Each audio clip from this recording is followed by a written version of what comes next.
posting bisa dihapus, chatting bisa ditarik. Tapi di zaman era digital ini, semua itu bisa terekam dengan begitu saja. Halo kawan legal, ketemu lagi bersama Fajri Boim di sini yang akan mengupas terkait dengan legal standing terhadap bukti digital. Dan kali ini Legal Talk sudah bersama narasumber yang kompeten di bidangnya. Siapa lagi kalau bukan Mas Sahban selaku lawyer part of legalvibe.idn. Hey, halo bro. Halo. Ketemu lagi nih. Gimana bang? Sehat ya? Sehat bang. Dingin banget kawan legal katanya. Kenapa sih Mas Sahban? Ini kan kita ngobrolin terkait dengan legal standing terhadap bukti digital. Zaman sekarang ini kan banyak sekali nih, mungkin kawan-kawan legal juga sering-sering posting, terus ngechat juga. Nah ini kan akan terekam nih Mas Saban nih. Iya. Nah mungkin Mas Saban bisa ngasih pengertian dulu deh kepada kawan legal nih terkait dengan legal standing itu apa sih Mas? Ya ini kan, materi hari ini gurih-gurihnya ini lagi hype-hype-nya ini Selalu lagi digoreng hits-hitsnya ya? ini. Lumayan, tapi Lumayan ya? sedikit menjelaskan bahwasannya buat para sobat legal semuanya, Ya. terkait dengan legal standing itu sebenarnya adalah perannya itu sangat penting, Ya. Bang Fauji, karena legal standing itu adalah posisi kedudukan hukum seseorang. Kedudukan hukum seseorang? Iya, Oke. manakah berhak, apakah dia dirugikan ataukah ada timbul nilai-nilai yang mana memang menimbulkan dampak untuk pribadinya dia. Oke. Berarti efeknya panjang ya? Panjang kalau bicara legal standing, karena kan legal standing ini perlu namanya itu penjabaran secara luas, secara keahlian dan intelektual ilmiah berpikir. Seharusnya legal standing itu dibedakan, karena legal standing ini kan juga mencakup dua untuk pembuktian fakta hukum ya, baik itu pidana ataupun perdata. Oke, fakta hukum seperti apa nih Mas Ban yang harus harus dibuktikan nih? Ya pertama itu kan dari segi kalau memang itu misalnya adanya laporan, berarti kan harus diuji dulu nih. Apa yang menyebabkan kerugian itu timbul? Karena dilihat dari kepastian hukumnya juga, harus kan dilihat dari efisiensi waktunya, dampaknya, terus problematika atau risiko-risiko depan yang harus dipikirin juga tuh Bang. Kalau syarat utama agar bukti digital ini diakui memiliki legal standing itu seperti apa Mas?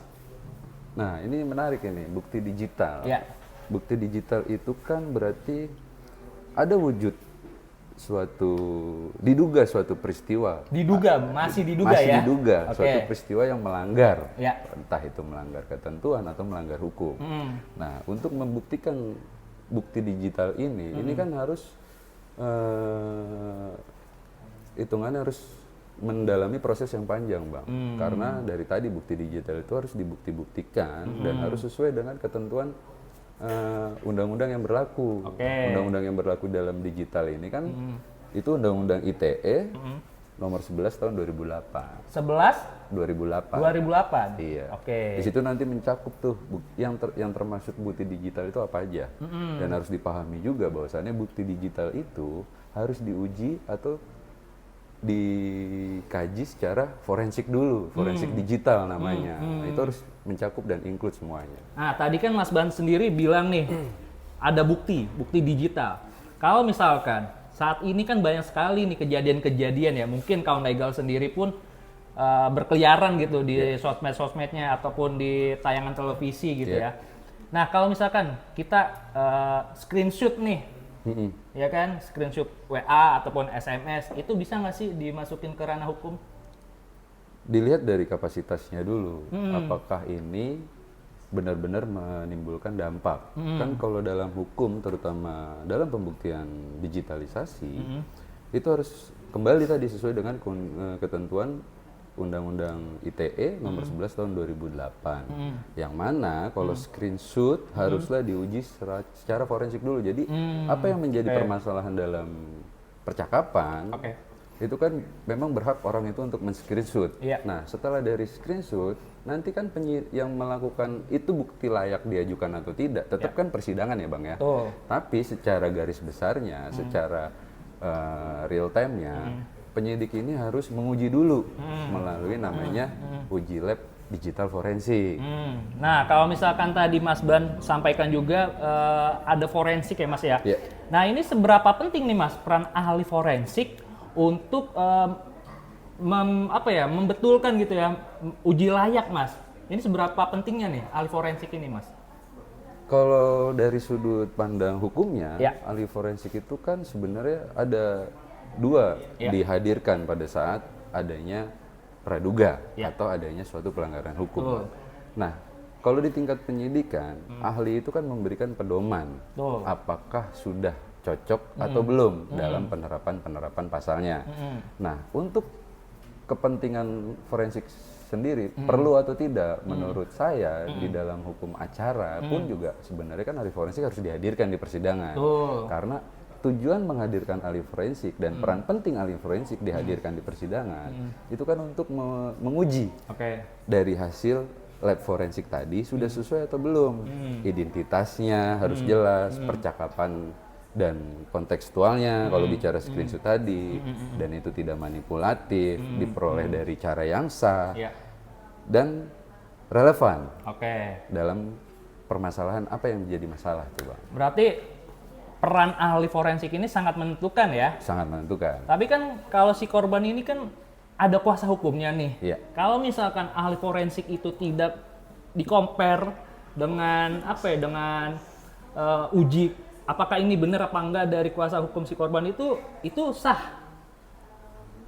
Belum dinyatakan sah juga karena kan nanti apa yang menjadi peristiwa hukum itu sebenarnya belum bisa dinyatakan salah atau benar Bang. Karena itu kembali sendiri ya. Iya, kembali itu kan Oke. kepada kerana persidangan yang menentukan benar salahnya itu kan tetap pengadilan. Tapi gunanya ahli forensik dihadirkan atau gunanya ahli forensik itu adalah untuk menguji apa nih yang menyebabkan permasalahan. Seperti misalnya kayak itu kan tadi kita bahas masalah screenshot. Oke. Screenshot itu kan bukti digital. Iya. Nah, bukti digital ini diperolehnya secara apa? Dan juga harus kita pahami juga untuk para penyidik dan hitungannya penegak hukum, itu juga harus paham bahwasannya bukti digital itu enggak secara sempit, itu luas Luas harus ya? dikaji lagi, harus dibuktikan lagi, harus diuji lagi. Nanti di tahapan persidangan pun harusnya ketika ini diadukan menjadi suatu peristiwa barang bukti. Iya. Kan untuk mengompar dalam artian si orang atau misalnya terdakwa, Iya. terdakwa kan berhak menentukan juga apakah bukti itu sudah sesuai atau belum, asli atau tidak. Itu kan perlu diuji juga. Kadangkala tuh di persidangan jarang compare antara ahli forensik yang diajukan antara penyidik dengan yang diajukan oleh ahli penasihat hukum untuk meringankan, ya Bang, Untuk temponya, meringankan untuk ya. meringankan. Oke. Karena kan kembali apa yang menjadi bukti itu harus diuji keasliannya. Nah, kalau saat-saat ini kan banyak banget nih yang tadi opening gua nih Mas Ban nih. Iya. Kan lagi pada viral-viral banget nih. Dia netizen mungkin ya. Netizen itu cuma melihat secara visualnya aja, Iya. tapi tidak memahami kandungan apa yang disampaikan oleh orang ini nih Mas Ban nih. Iya. Nah, itu bisa untuk menjerat ke dalam kasus hukum. Kembali tadi mundur kita ke legal standingnya, kapasitas dia apa untuk melaporkan. Ada nggak orang yang dirugikan atau misalnya kita dirugikan Bang, mungkin nggak orang yang mewakilkan tanpa kuasa, kecuali dia pakai penasihat hukum dan langsung bertemu dengan orang yang dirugikan. Itu adalah legal standing, dasar hukum dulu itu Bang yang Iya, dibilang iya, selama iya. ini semester 1 Oh, ya itu kan? yang ini ya anak-anak kampus Iya, saya. makanya dalam mengkaji setiap kritikan Ya. atau setiap permasalahan yang ada, kita harus make sense, berpikir secara ilmiah dulu. Jadi jangan langsung mengejudge atau memberikan pendapat alasan. Kalau misalkan gini Mas Ban, pertanyaan gue adalah, misalkan nih korban di private Ya, media sosialnya, ya. apakah tim forensik itu bisa ada wewenang nggak untuk melacak di private sosmednya itu? Kalau dibilang berwenang atau tidak, ya penyidik tentu berwenang. Karena kan tadi sudah ada laporan. Untuk memenuhi hasil dugaan laporan itu, pelanggaran itu terjadi atau tidak, Ya. wajib dibuktikan Bang. Nah, membedakannya itu antara bukti digital dan, wah ini hasil manipulasi ini seperti apa sih Mas Ban? Ya kalau kita bicaranya digital ya Bang, Ya. kita kan kembali kepada bicaranya tadi kan digitalisasi. Betul. Berarti kalau namanya kita digital, kita harus kembali menganut kepada Undang-Undang ITE nomor 11 tahun 2008 itu, karena di dalam Undang-Undang ITE itu dijabarin secara lengkap Bang, Ya. dari perolehan bukti digital itu seperti apa, diambil dari mana, terus alat perangkat apa yang digunakan, diambil kapan, sudah ada izin penyitaannya atau belum, itu kan harus dilengkapi dulu kalau bicara bukti digital. Oke, nah mungkin nih kawan legal juga bertanya-tanya nih Mas Ban. Sekarang ini kan banyak sekali yang terjadi saat sekarang ya Mas Ban ya, di dunia digital ini adalah postingan dihapus, terus misalkan si pelaku ini bilang tidak menggunakan sosmed ini bertahun-tahun, tapi kan ada unsur pelanggaran di dalamnya gitu Mas Ban. Apakah kalau misalkan seperti itu, apakah masih bisa diusut Mas Ban? Nah ini uniknya dunia digitalisasi Bang. Ya. Kalau menurut kacamata hukum itu kan namanya digital, itu kan pasti meninggalkan rekam jejak. Tuh. Ya, tinggal bagaimana hitungannya rekan-rekan penegak hukum ini membuktikan tuh rekam jejak itu sesuai atau tidak dengan apa yang menjadi aduan atau laporan. Kalau laporannya benar berarti bisa ya Bisa, ditindak ya. iya. Tapi kalau misalkan nggak sesuai berarti nggak bisa ya. Bukan nggak bisa. Bisa nggak bisa kan kembali lagi nanti biar pengadilan yang menentukan lah. Kirain gitu hak melanggar privasi seseorang gitu Mas Ban. Nah, kalau Mas Ban sendiri nih, unsur-unsur yang bisa dijadikan barang bukti itu seperti apa Mas Ban? Unsur-unsur dalam konteks apa dulu? Digital. Ya, yang diajukan apa? Misalnya kalau memang itu tadi wujudnya screenshot, yang tadi saya bilang, kalau memang itu wujudnya adalah screenshot atau mungkin potongan video, atau mungkin hasil rekaman, nah itu harus dibedakan dulu, mana yang menjadi masuk dalam arti taraf pembuktian digitalnya sesuai dengan undang-undang yang berlaku tadi. Kalau memang itu adalah chat, harusnya ya chat itu diajukanlah ke lab forensik digital, nanti diuji hasil lab itu, dan kompetensinya itu adalah dibuktikan berhak atau tidak bukti tersebut diajukan. Tapi kalau misalnya contoh kayak video, kembali kepada video Bang, video rekam ini kan jangkauannya luas. Nah, hasil video ini kan harusnya diambil dari hitungannya video yang asli. Yang jadi masalah itu kalau ada video direkam dijadiin bukti. Kalau dipotong-potong kayak itu kan gimana itu? Nah, itu kan kalau yang saya bilang tadi, kalau misalnya video itu direkam dan dijadikan bukti, ini kan manipulatif data itu mungkin aja terjadi. Betul. Karena kembali kepada undang-undang ITE, bahwasannya bukti yang diajukan atau bukti digital yang harus diajukan itu harus dijamin keasliannya. Keabsahannya ya? Iya, keaslian dan keabsahannya. Jadi tidak sembarang asal main copy atau ngambil begitu aja. Dan teknisnya itu diatur Bang, jelas dalam undang-undang. Nah, tadi kan Mas Ban bilang sendiri nih Mas ya, terkait dengan copy dan mengopi. Nah, kalau misalkan nih orang yang mengopi editan video itu, apakah juga kena juga nih Mas dalam kasus hukum Mas? Malah bahayanya tuh gini Bang, kalau seandainya video ini hanya ingin mencuat atau ingin menjerumuskan seseorang agar orang itu bersalah, atau misalnya mencari-cari kesalahan orang itu ya, itu malah kalau itu tidak terbukti adalah video asli, itu malah bahaya buat dirinya Bang. Ancaman ya. Iya, karena kembali lagi bisa aja kita dituduh penipuan. Kena pasal lagi tuh atau pencemaran nama baik, lebih bahaya. Lebih bahaya lagi, panjang banget kawan legal.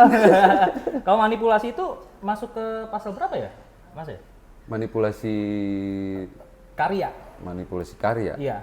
Nah, itu kan kalau manipulasi karya nih Bang, kita harus lihat dulu kajiannya, karya apa yang diciptakan. Kalau itu adalah sebuah karya misalnya kayak buku, mungkin konten, kan itu diundangin nama undang-undang hak cipta ya, harusnya ya. Ya jadi ya biarkan aja nanti kecocokan antara undang-undang hak cipta dan digital ini masuk tidak untuk ranah hukum umum lainnya. Iya. Tapi kalau misalkan gini Mas, kan kalau digital kan sekarang kan sosmed itu berkembang banyak nih Mas ya. Kan ada perwakilan-perwakilan kantor-kantor tersebut lah di Indonesia ya. Nah, kalau misalkan barang bukti digital itu sampai diminta ke kantor-kantor tersebut, apakah kantor yang bersangkutan itu juga harus mengeluarkan barang buktinya Mas? Ini banyak pertanyaan dari kawan legal nih Mas. Iya, karena kan kembali ya kembali ke dalam pengamanan barang bukti, Bang. Betul. Yang berhak mengamankan barang bukti itu kan hanya penegak hukum atau penyidik. Kalau masyarakat awam meminta, kan kita jadi bertanya, tupoksinya untuk apa? Gunanya untuk apa? Karena kembali kalau kita bicara dengan sentuhan dengan hukum, harus jelas nih ranahnya mau dibawa seperti apa. Kalau memang menjerat itu suatu kesalahan orang yang dibuat, keasliannya harus dijaga tadi kembali kepada Undang-Undang IT. Siapa yang mempertanggungjawabkan keaslian video atau penyebaran video atau data-data yang kita terima? Siapa yang menjamin? Kan nggak ada. Nggak ada ya. Nah kalau tim forensik sendiri ini Mas terkait dengan dunia digital ya, apakah harus secara detail per second, per menit kayak gitu masih Mas kalau melihatnya Mas? Kalau kita bicara pembuktian digital forensik, itu harus Bang. Harus tuh, harus detail tuh ya? Harus detail, karena ada contoh kasus yang lucu juga lah, terkait dengan penanganan, pengamanan, pengambilan bukti video CCTV, ya kan? Nah, kalau kita bicara compare keasliannya, kan dari tingkat penyidikan kan memang sudah ditentukan ahli forensik untuk diuji lab Bang. Betul. Tapi di dalam tahapan persidangan, kadang-kadang kasihan nih sama ahli forensik nih, karena dia tidak bisa mengcompare atau menganalisa data yang diterima atau yang diajukan di persidangan. Padahal setiap hak warga negara itu berhak membandingkan untuk menjaga keaslian, apalagi untuk mengungkapkan sebuah fakta. Berarti harus melibatkan pakar-pakar digital kali ya? Wajib. Wajib ya? Wajib. Dan kita juga harus ketahui bahwasannya nggak semua pakar digital itu bisa mengutarakan statement. Karena untuk menjadi suatu ahli digital forensik, yang setahu saya, itu harus mengikuti pendidikan-pendidikan dan mempunyai sertifikasi sendiri. Ada tahap-tahapnya Ada ya? tahapannya. Nah, kalau hasilnya sendiri bisa di range waktunya kapan nggak Mas? Kan soalnya kalau kita lihat nih kawan legal nih, itu kan di dalam persidangan itu, wah hasil forensik udah keluar gitu kan. Kayaknya kok cepet banget ya, baru kejadian kemarin gitu kan, tiba-tiba hasil forensiknya udah keluar nih, buktinya udah pada keluar nih. Itu berapa lama sih Mas? Gue juga sampai bingung loh Mas, asli. Ya, kalau sebenarnya kalau untuk membuktikan hasil forensik itu, jenjang waktunya kan kita juga sebagai praktisi hukum hanya ahli digital forensik yang menentukan Bang. Mungkin bisa 3 sampai 7 hari kerja. 3 sampai 7 hari kerja? Iya, karena perlu dipahamin juga nih kawan legal ya, dalam artian ketika video ini menjadi bukti digital atau bukti yang diajukan di dalam persidangan, durability waktu itu bisa jadi foto atau frame Bang, dan itu bentuknya per second. Per second ya, per potongan second. ya? Iya, potongan. Jadi durasi 1 menit itu bisa menjadi 50 atau 100 foto. Nah ini menarik nih kalau bicara kita mendalami tahap pembuktian digital. Iya. Cuman nanti nggak penasaran Bang. Tapi harus ini kan literasi kepada kawan legal nih, biar kawan legal tidak semena-mena nih menggunakan jarinya untuk memposting yang aneh-aneh gitu kan. Apalagi di zaman sekarang ini itu sangat berbahaya sekali Mas Ban. Kalau kita, misalkan saya nggak suka nih sama Mas Ban nih, cuma inisial aja nggak menyebutkan nama, itu terjerat itu ya, walaupun nanti dilihat sama orang tersebut ya. Secara harifannya terjerat karena kan kita dilaporin. Tapi kan secara benar atau tidak itu nanti kembali kepada teori pembuktian. Gitu kawan legal, jadi harus ada bukti teori pembuktiannya dulu ya. Nggak bisa langsung semena-mena kita melaporkan itu ya. Kalau misalkan kita semena-mena, ya kita akan dibalikin lagi ya, gitu ya. Oke. Nah, Mas Ban sendiri pernah nggak selama menjadi lawyer ini menangani terkait dengan digitalisasi Mas Ban? Yang simpel aja Mas Ban, maksudnya kan pasti kan rentetan kasus-kasus kan pasti ada yang ringan, ada yang tengah-tengah ringan, ada yang berat banget nih. Nah, ini yang ringan dulu deh Mas Ban. Apalagi kan kita sering lihat tuh pakar digital dilaporkan karena pembuktiannya kurang keabsahannya, kan misalkan seperti itu ya. Kalau Mas Ban sendiri? Kalau dibilang ringan ini udah nggak ringan Bang. Udah nggak ringan ya? Wah udah berat kawan legal, nggak usah lah ya. Ntar makin pusing kita. Tapi untuk pemahaman sedikit, harus dijabarin. Harus dijabarin. Karena ya sedikit banyak memang saya udah banyak nangani beberapa kasus, termasuk yang tadi saya singgung masalah video digital Bang. Karena pada saat itu saya sendiri yang mengalami hitungannya menelaah atau menguji kelayakan, keabsahan sudah sesuai belum untuk mengungkap sebuah fakta. Waktu itu kalau nggak salah saya nanganin kasus. Waduh, iya. Cuman kan kita jangan bicara ke salah benarnya. Betul. Tapi di situ jelas terlihat dari 17 titik CCTV hanya diajukan 2 CCTV, Bang. Oke. Yang lebih parah bukan berarti saya ingin menilai atau Iya, menguji hasil kerja saya, tidak, atau ingin menghasil atau memberikan statement yang di luar, itu tidak. Bahwasannya gini, dalam uji pembuktian fakta di persidangan sebenarnya yang tadi kita bilang perlu nggak sih ahli forensik itu hadir? Seharusnya kita sebagai orang yang dirugikan oleh yang dikatakan bisa melanggar hukum, harusnya kita diberi kewajiban juga untuk menguji nih yang diajukan di persidangan itu sesuai atau tidak. Dalam artian harusnya ahli forensik kami itu dikasih kewenangan juga untuk menguji, menganalisa data. Terlepas dari putusan atau hasil nanti akhir, kan kembali di dalam persidangan itu hanya mengungkap fakta. Yang memutuskan tetap majelis hakim. Tapi secara gambaran majelis hakim kan bisa mengompar atau membandingkan ilmu-ilmu yang sudah ada di dalam persidangan. Panjang ya? Panjang. Aduh, gue juga dengerin pusing banget kawan legal. Nah, kawan legal sendiri nih harus paham juga nih Mas Ban nih, apa aja yang harus dibolehkan dan tidak dibolehkan menurut pandangan hukumnya terkait dengan digitalisasi ini, Mas Ban. Sebenarnya yang harus dibolehkan atau tidak itu kembali ke diri sendiri sih, Bang. Diri sendiri ya? Iya, karena kan ya kembali kepada kita bijak dalam menggunakan era digital ini seperti apa. Apakah digital ini untuk mengembangkan diri kita atau hanya untuk menjustifikasi seseorang. Itu harus dibedakan.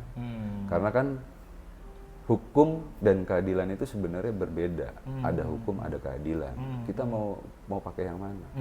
Jadi hukum itu harus adil, bukan hukum memberatkan seseorang. Berarti harus dihitung juga ya durasi-durasi untuk kajian-kajian ataupun keabsahannya. Wah, ini termasuk pidana dan tidak gitu ya. Oke, wah seru banget nih kawan legal ngobrolin terkait dengan digitalisasi ini. Nah, mungkin di kawan legal sendiri pernah ngalamin gitu ya terkait gue nggak suka nih sama orang nih, tapi gue agak agak takut nih untuk memposting atau menceritakan kejadian-kejadian yang sebenarnya itu bukan pengalaman pribadinya gitu loh. Nah, seharusnya itu nggak boleh harus dijadikan SW ataupun dijadikan IGS segala macam ya Mas Ban ya? Iya, seharusnya kalau kita kembali tadi bijak dalam menggunakan era digital, apa iya cuman gara-gara status WhatsApp kita bisa menjerat seseorang? Kan itu juga jadi pertanyaan. Iya. Karena kembali tadi, jangan semua hal itu kita luapkan atau kita keluarkan, utarakan berpendapat itu secara liar. Kalau bisa kan kembali lagi, kita udah dikasih negara demokrasi, dikasih kebebasan kritik dan berpendapat. Harusnya kita lebih bijak lah dalam hal juga, kan nggak mungkin setiap semua peristiwa atau permasalahan pribadi itu diumbar. Sama aja kita mengumbar aib. Berarti kan itu kreativitas Mas Ban maksudnya. Kreativitas itu kan tidak bisa dibatasi. Betul, kreativitas tidak bisa menurut kita, gue nggak nyinggung siapa-siapa nih, ini kreativitas gue kok. Tapi kan di satu sisi, orang-orang yang melihat postingan kita kan melihat, anjir nih pasti menyinggung seseorang nih. Iya, kan tadi bilang kreativitas itu dalam unsur apa? Kreativitas itu kan juga punya intelektual yang tinggi, Bang, dalam menciptakan sebuah karya. Nggak mungkin dia nyiptain karya atau kreatif tanpa didasari dari pikiran yang tenang. Kegelisahan. Iya. Kegelisahan. Tapi kan banyak sekarang ini kan kegelisahan terhadap mungkin situasi yang ada, terus situasi internal dia, keluarga dia gitu kan. Itu kan ya wajar-wajar aja gitu. Kalau gue pun kalau misalkan gue lagi ada gelisah nih, terus gue update di SW gue atau di sosmed gue gitu kan. Nah itu kan gue nggak nyinggung siapa-siapa, tapi orang yang melihatnya itu sebagai singgungan. Iya, kadang kembali kan apa yang tujuan kita sebenarnya tidak untuk menyinggung atau memprestasikan siapa. Betul. Tapi kadang-kadang kan itu Bang, orang netizen, orang awam. Karena mungkin berpikirnya sempit, dianggapnya menyinggung. Nah kalau udah singgung menyinggung, kan ujung-ujungnya timbul permasalahan hukum. Baperan dong. Baperan. Susah ya kalau Susah. ngomongin baperan malah Susah. ya. Nah, terkait dengan digitalisasi lagi nih Mas Bani. Ya. Ini kan sangat erat sekali nih dengan ibaratnya yang tadi gue bilang, bikin postingan-postingan di sosmed, terus kesenian segala macam. Itu kan ya namanya kreativitas gitu kan, liar gitu kan, imajinasi seseorang gitu kan. Apakah itu akan dipantau juga Mas Ban oleh instansi-instansi pemerintahan? Kalau itu nggak semuanya sih Bang kayaknya. Padahal kan lewat di FYP, lewat di ini segala macam gitu kan. Ya. Mungkin kalau legal pun kalau misalkan mau bikin kreativitas gitu kan, jangankan yang nggak kita kenal aja nih, suka lewat, wah tadi disangkanya buzzer, disangkanya apa gitu kan. Itu sebenarnya nggak meresahkan ya? Enggak, yang meresahkan tuh pola pikir kita kadang-kadang Bang. Pola pikir. Mungkin lagi rumit atau gimana gitu ya? Disangkut-sangkutin lah, ini menjadi permasalahan. Sebenarnya kembali kepada karya cipta atau kreatif ya.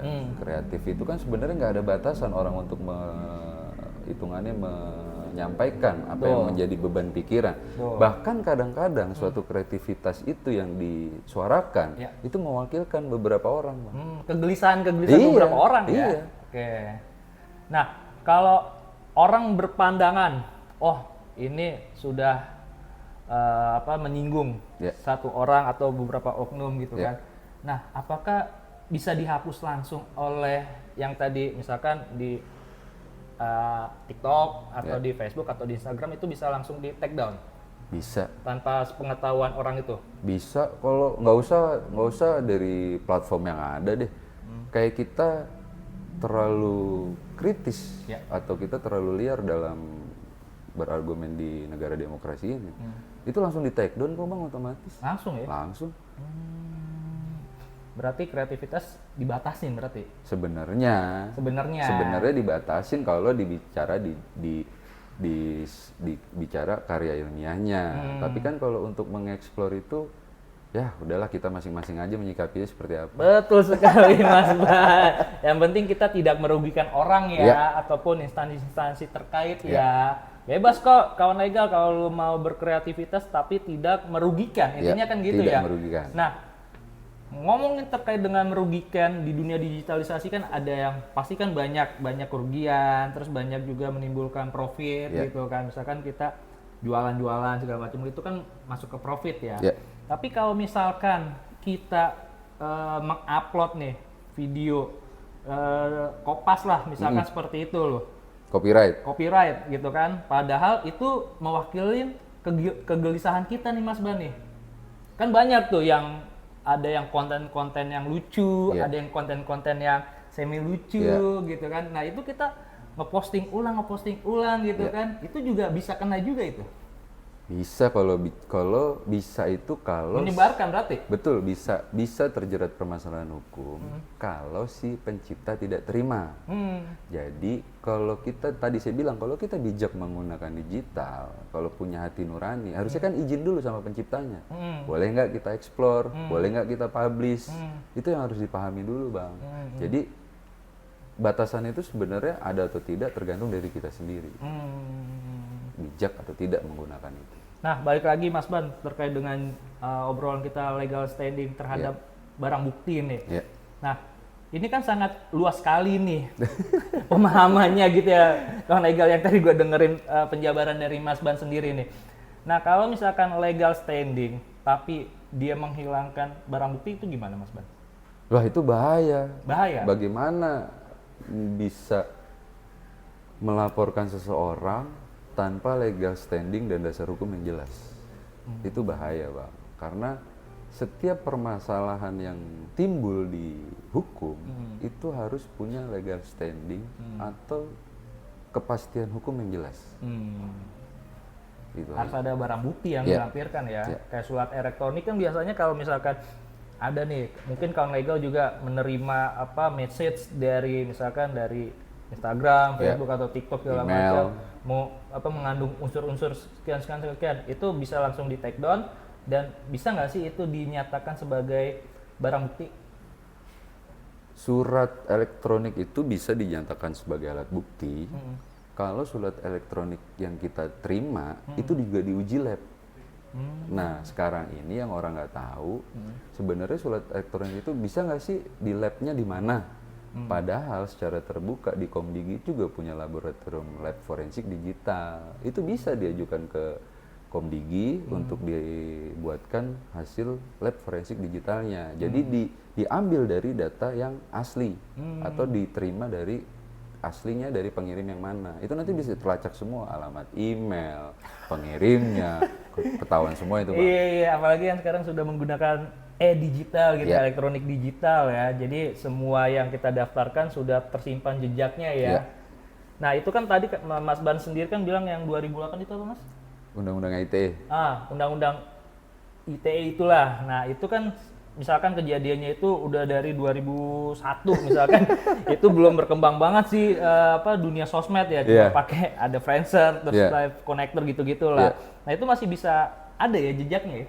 Kalau secara undang-undang digital elektronik ada, Bang, rekam jejak itu meninggalkan. Tapi kalau mengkaitkan dengan hukum umum, peristiwa yang lalu itu kembali kepada hukum acara kita, bahwasannya kan hukum itu tidak berlaku surut. Jadi tergantung dari makna dan unsur tujuannya untuk apa dulu. Nah, Mas Ban, gue punya pertanyaan nih. Ya. Ini mungkin kreativitas liar gue aja nih, Mas Ban ya.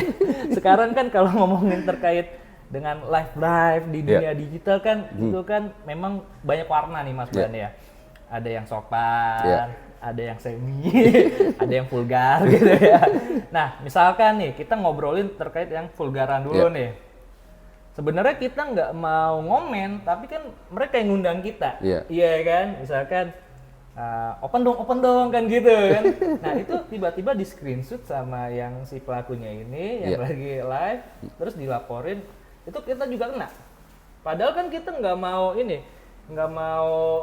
ngomen gitu ya, karena banyak komen-komen, terus akhirnya ya udahlah sekalian gitu ya.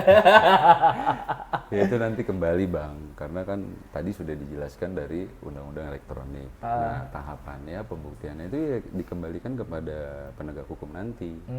Bisa dijerat atau dihukum atau tidak.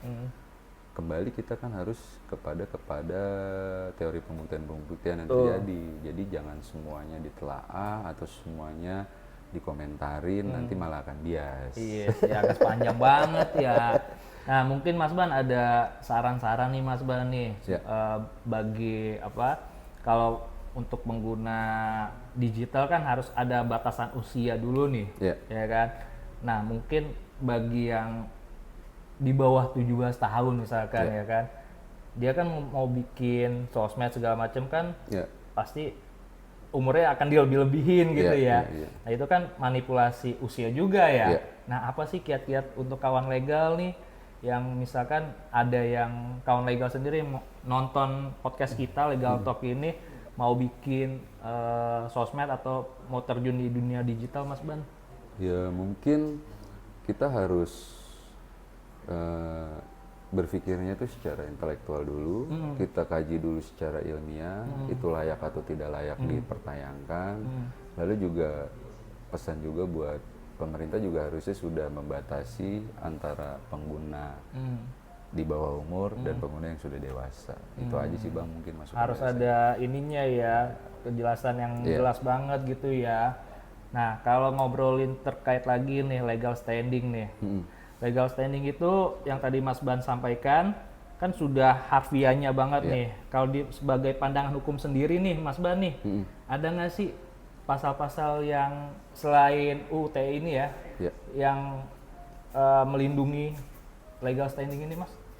Sebenarnya legal standing itu tidak dilindungi atau tidak harus orang terjerat karena salah legal standing. Tidak, legal standing itu sebenarnya kepastian hukum, Bang. Apa sih yang menjadi alasan nih kita dirugikan terkait apa nih yang timbul? Mungkin itu pencemaran nama baik, mungkin itu kritik atau saran, mungkin itu juga hasil karya yang mungkin terlalu liar kreativitasnya. Itu kan harusnya bisa dibatas-batasi lah. Bukan berarti dibatasin dalam artian wah ini semua orang punya legal standing. Enggak, dalam artian tuh kepastian hukum ini harus jelas. Karena di dalam hukum itu selain dia butuh kejelasan, dia juga dinamis.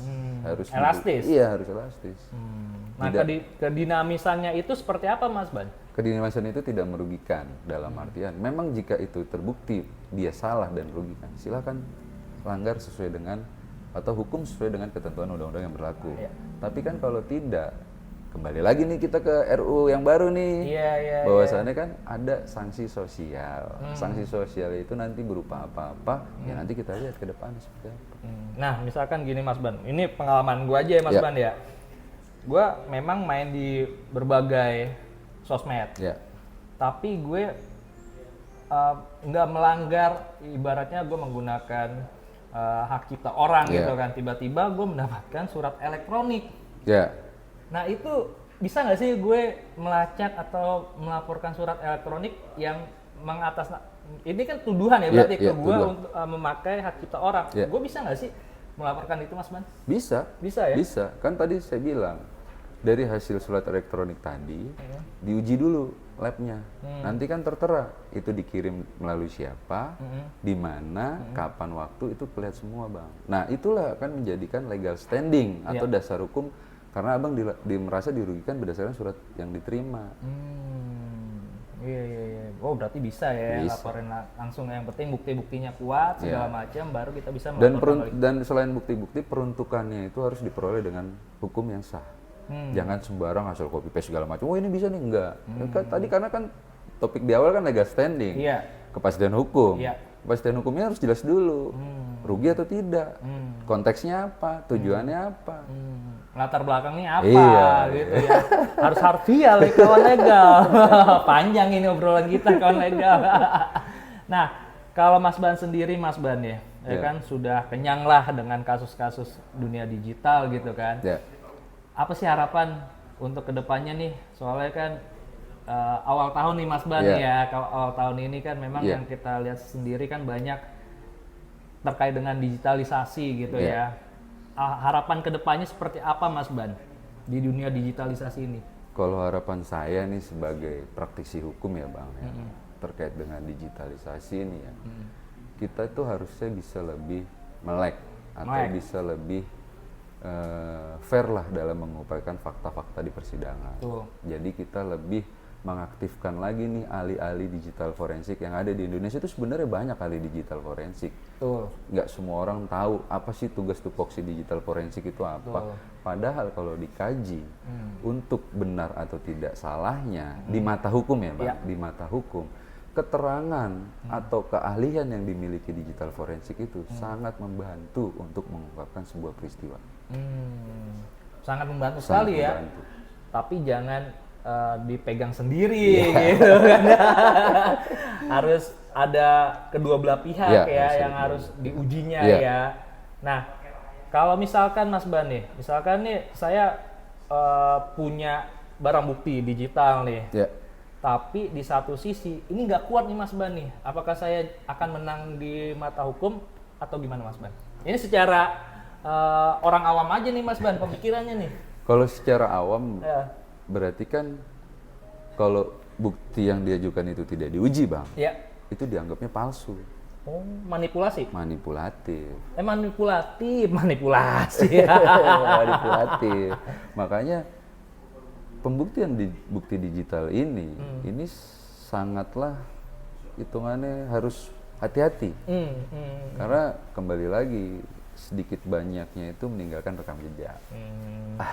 Kalau Mas Ban sendiri, kalau sebagai lawyer nih menangani kasus digital, Mas Ban sama tim Mas Ban juga menguji itu?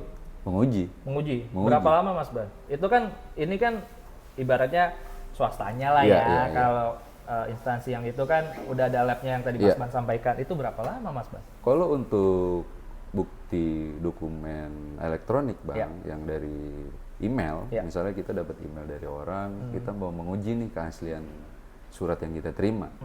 Itu kalau kita ajukan ke Komdigi itu biasanya 3 sampai 7 hari kerja Oh, yang sama dong. sudah keluar kok hasilnya. Sama juga. Iya, sama. Oh, oke, berarti itu bisa di-compare ya. Bisa. Ya, nah mungkin nih Mas Ban nih statement terakhir Mas Ban karena keterbatasan waktu kita juga nih Mas Ban nih. Kalau kita ngobrolin terkait dengan digital ini panjang banget gitu kan. Kalau kawan legal mau sharing-sharing atau tanya-tanya bisa langsung aja di legalvibe.idn di sosmednya nanya langsung, nanti admin legalvibe.idn akan membalas langsung nih Mas Ban. Iya. Statement terakhir Mas Ban terkait dengan legal standing terhadap barang bukti Mas Ban. Jadi legal standing terhadap barang bukti ini khususnya untuk para praktisi atau ahli hukum, kita harus lebih paham dulu asas moralitas, asas hukum dan makna filsafat yang ada di dalam teori pembuktian serta kajian hukum itu, Bang. Konteksnya ya, Iya. panjang cuy.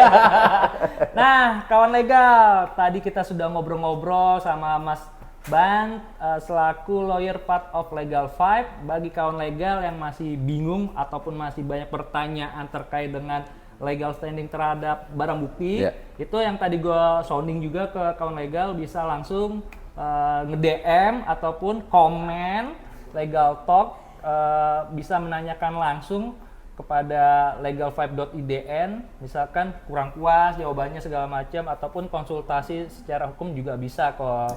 Nah, Mas Ban, makasih banyak. Makasih Bang Sudah Boyin. temenin gua di Legal Talk kali ini.